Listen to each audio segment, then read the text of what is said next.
Radio. Joy 99.7. So Raymond, on behalf of Daniel and I, we would like to ask you a question. Don't ask me who. No, in the first place, what do I have to do with this anymore? This one. How do you want to answer your question? Like no, I don't know what's coming next. Like I said, on behalf of Daniel and I, we want to ask you a question. Please proceed. Who are you? My very good self. Who are you? Who is Raymond Aqua? Who is Raymond Aqua? I am Raymond Aqua. You have not been called Mrs. Aqua. You have not been called to evaluate the question. I'm telling you to stop asking dumb questions. Time out. You have to you have to cut this question. You have to cut it. But Wendy Shea, so this is what happened between Miss G and Wendy Shea when Miss G asked her, who is Wendy Shea? She goes like, time out. This is a dumb question. How? Who is Wendy Shea? Wendy Shea grew up. I like the tone. Wendy Shea? But Raymond seems to have watched the video a lot of times. He has to have watched it. Okay. So let me ask my question anymore. Yes. What's on the front page of The Independent? Okay, so on the front page of The Independent, stop shifting your position on borrowing, and that's ex-President Mahama to the NPP. And tax stamp is not additional tax. That's according to the GRA.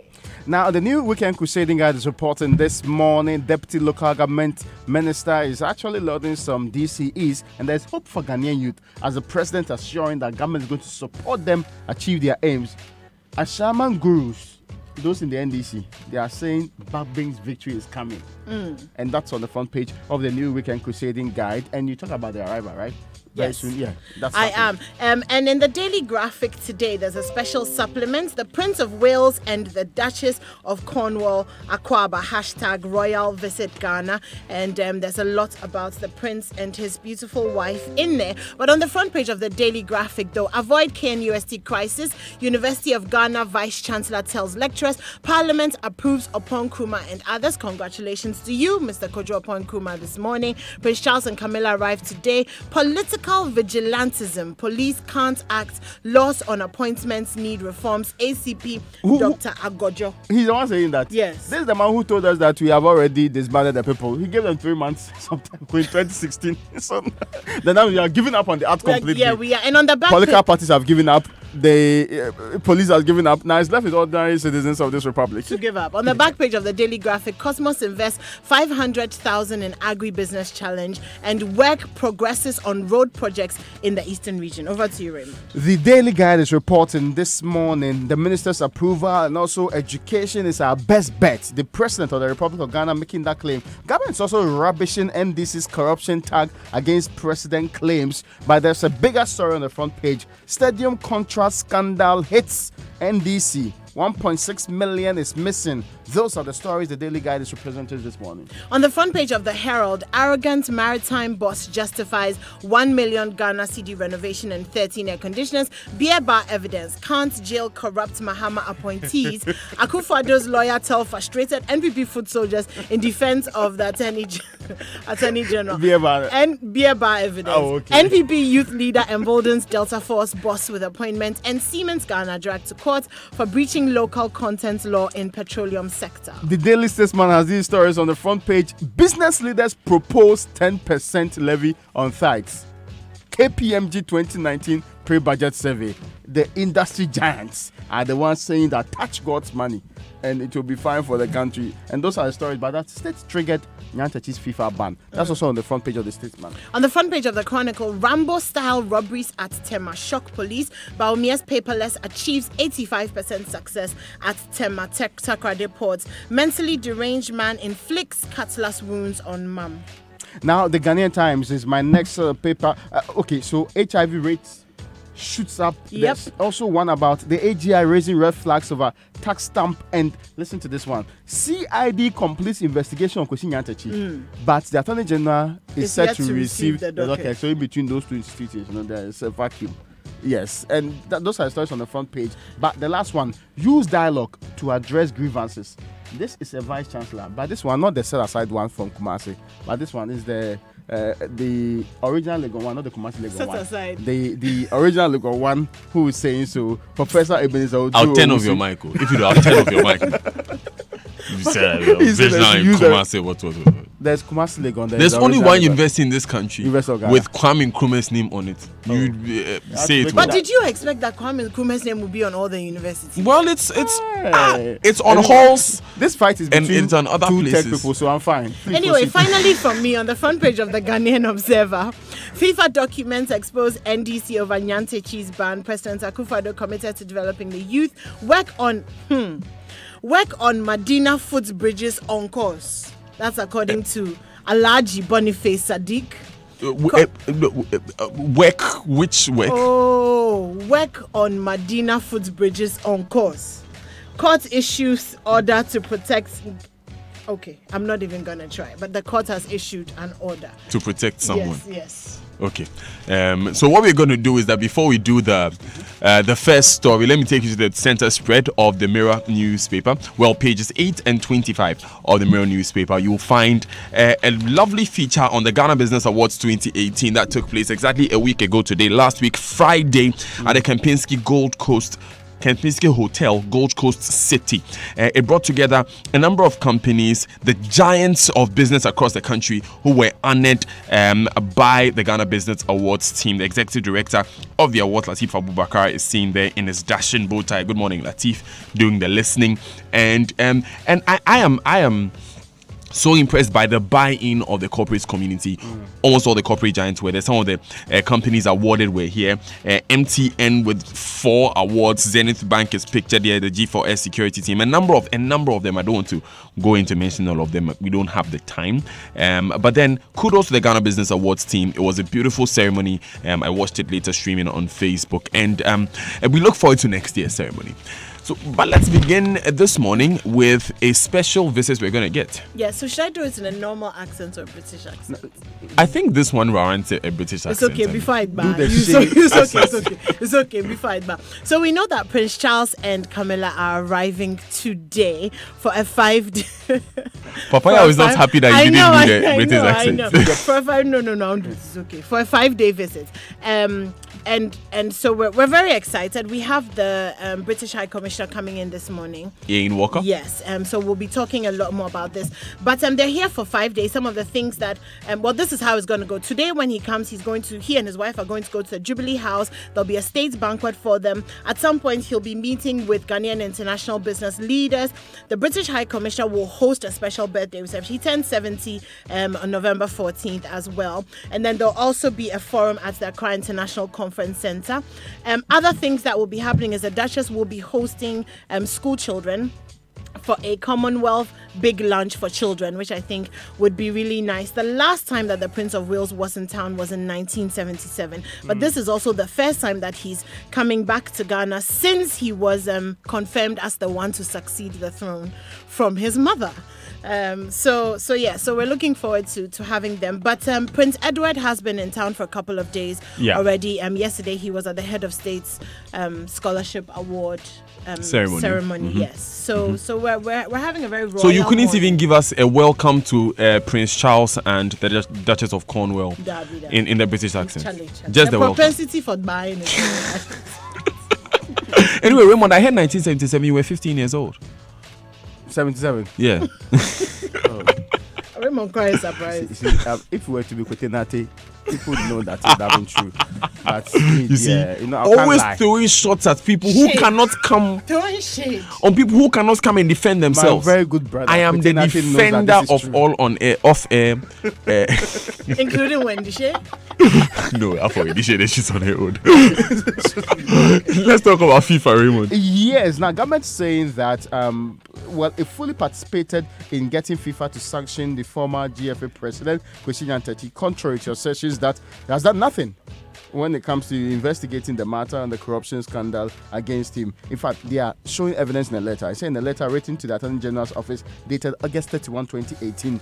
And this letter was signed by the chairperson of FIFA Investigatory Chamber, Madam Maria Claudia Roja. The football governing body requested the government of Ghana to release information and documentation regarding the Kwesi Nyantakyi in relation to his potential involvement in corruption and other illegal schemes. Now, the Deputy Attorney General is of the opinion that government, in a response on September 17, 2018, to the FIFA's request, detailed information about Kwesi Nyantakyi's background history throughout his tenure as the president of GFA, and even prompted, which of course prompted his resignation following the release of a video by an investigative journalist, Anas Aremia Anas. You know that the rather call here is that government has not prosecuted the man. Some have said that the issue will be very difficult to prosecute except for the money laundering part. Now, there is also a report... Which is actually one of the charges that evidence was submitted to support. There's a report in the graphic that says that the CID has officially completed Kwesi Nyantakyi's investigations, but are yet to submit the docket to the Attorney General's office. You know that Benka was here telling us that when they get it, and we're worried about the when, because we thought it would be futuristic. But fortunately, we have the CID finishing its reports. In between finishing of the report and submission, we hope it doesn't take forever. We hope so too. And when they do submit the docket, even though we expect thorough work to be done, we also hope that the work will be done as quickly as possible. Anyway, I'll come back to you to talk about this disturbing incident, this disturbing case of HIV infections shooting up. Yes. So in 2016, at the end of 2016, there were 16,000 new cases. At the end of 2017, there are 19,101 new cases of HIV. Now, out of that, 3,400 of them are children. 18% of that number are men who sleep with other men, and 7% of that number are attributed to female sex workers. Now, this is quite scary, but this report is ahead of World AIDS Day, which is on the 1st of December. And the heart of this is really that you should get checked, and it's important to know your status. If you don't know your status, then you could very easily be happily spreading it all over the place. So know your status so that you can get, well, obviously you can't get treated, you can't get cured, but you know, you can. Well, of course, you can get treated so that you live as long as possible with the disease. And a concern also has been that funding for prevention exercises by the AIDS Commission has gone down drastically. And that's how come, for instance, you don't hear HIV/AIDS adverts in the media. You do not get these people sharing free condoms and stuff like that. Yes, and so a lot of questions have been raised about the moral question of some of these prevention techniques. But then again, the cases of HIV are going up. The interesting part is that we in this country imported our own condoms. They were substandard, they were fake, expired condoms. When we wanted to import. On the other side, 80% of all the condoms used in this country are by the UN bodies. So UNFPA, the UN AIDS, they're the ones distributing condoms to Ghanaians for use in this country.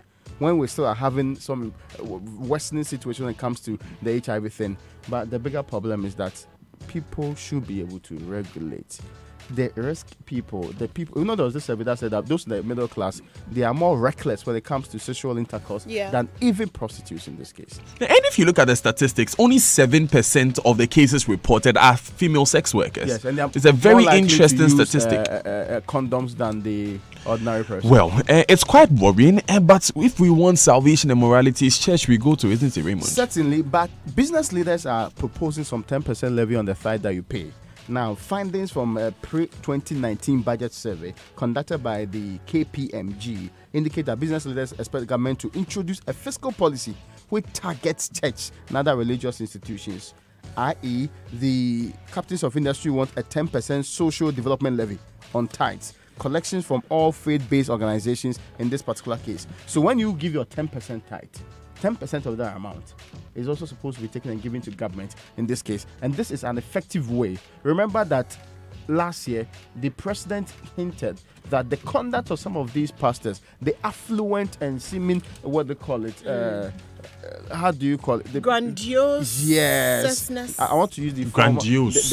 The late president, what they call it, his statement, the profligate nature of how they do their things is making government feel like taxing them. Indeed, the GRA boss also came back to say that they've not put in the system yet to tax them. It looks like there's a proposal from industry giants. And when the statesman tells you a proposal some 2 or so weeks ahead of budget, you may expect some, likely inclusion in your budget. Or an 11th hour cancellation. Yes, but the churches have opposed it.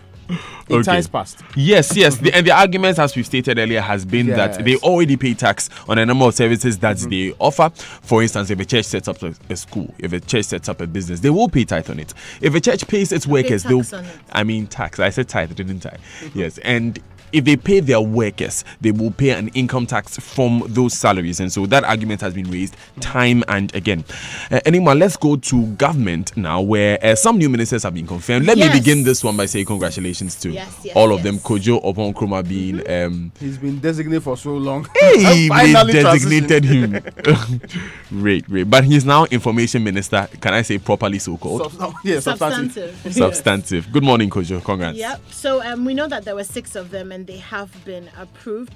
They are, like you said, Mr. Kojo Oppong-Nkrumah, Minister of Information, Miss Cynthia Morrison, Minister for Gender, Children and Social Protection, Mr. Evans Opoku for Brong Ahafo region, and then there's a couple for some of the other regions. There's Paulina Patience Abayagi as well. For the Upper East region, Mr. Martin Otijaku, Brong Ahafo, and then Mr. Samuel Nwete Aite, Deputy for Eastern Region as well. Yeah. So very interesting times that we are in now. Congratulations to all of them. We look forward to working with you and seeing the work. Yeah, I look forward to speaking at some point too, especially the Minister for Gender, Children and Social Protection. Cynthia Morrison. I don't have specific complaints. I just really like to talk to him I see. at some point. Okay, but you know what? In the bottom line, our expectation from governments from time past has been job creation. And we've gotten 60 million Ghana dollars to do that. Yes, dollars from the World Bank. They approved this particular amount of money in the International Development Association's credit for Ghana for productive safety network projects to strengthen and improve social safety programs. You know, we predominantly do LEAP.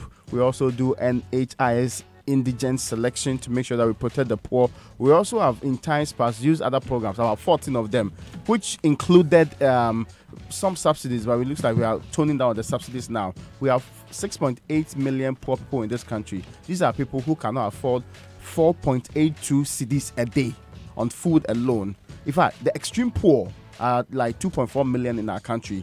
We tried to fix our poverty between 1991 and 2012 by halving poverty from 52% to like 24 or so percent. That was an improvement. But it looks like when we did that, it didn't happen for the northern region, the Upper East and the Upper West regions, which had their poverty situation together increased by over 900,000 more people getting into the situation. We sought to use targeted programs to improve the situation. Unfortunately, for jobs specifically, we need 300,000 jobs in this country every single year if we want to clear the backlog of people who require jobs.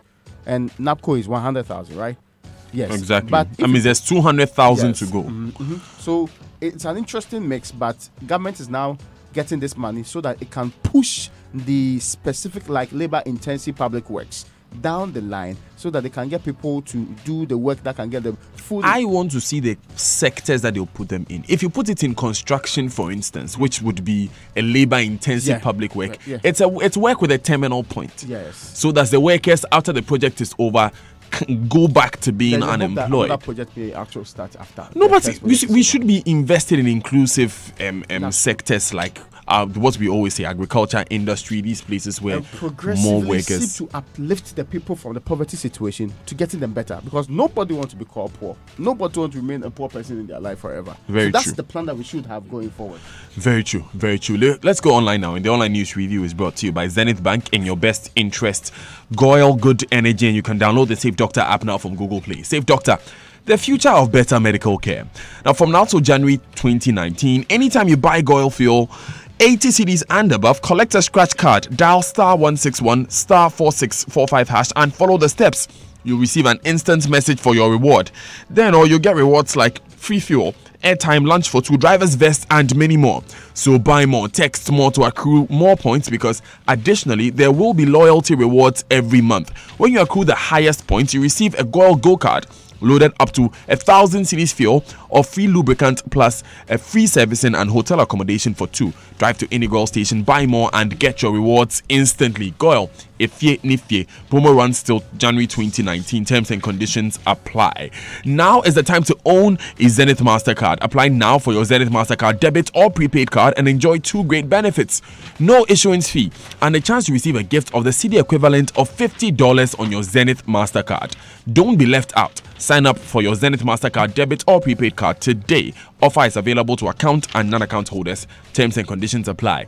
Zenith Bank, in your best interest. MyJoyOnline.com says Bantama police fires into commercial bus. Terrible news there.